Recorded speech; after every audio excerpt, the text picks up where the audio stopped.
পটুয়াখালী থেকে হারিয়ে যেতে বসছে বাংলার ঐতিহ্যবাহী সুস্বাদু খেজুরের রস। খেজুর গাছিদের এখন আর নেই আগের মতো কোনো ব্যস্ততা।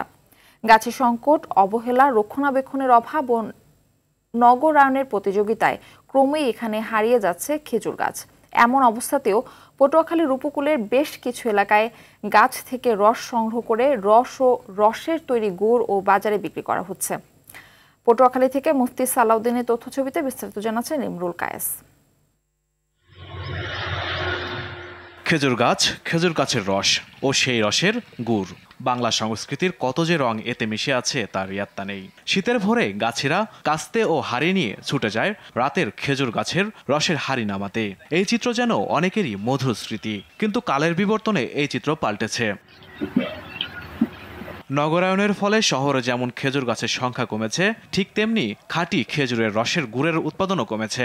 তবে এর কিছুটা ভিন্ন চিত্রের দেখা মিলেছে পটুয়াখালীর দক্ষিণ উপকূলে।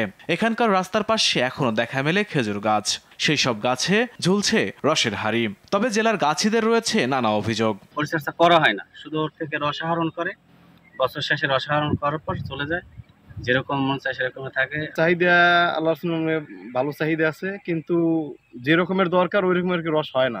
গাছিরা জানায় খেজুরের রস প্রতি লিটার 80 থেকে 100 টাকা দরে বিক্রি হয়। গুড় কেজি প্রতি বিক্রি হচ্ছে 350 থেকে 400 টাকায়। তবে গুড়ের চাহিদার তুলনায় উৎপাদন কম। আমরা হয়তো কলসি বেশি 800 টাকা কলসি, 700 টাকা কলসি।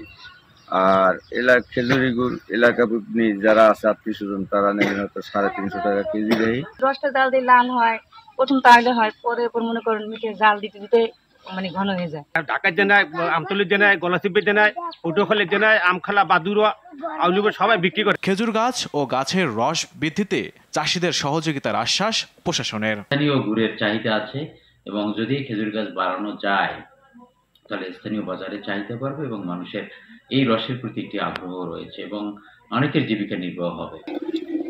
ইমরুল কায়েস, RTV।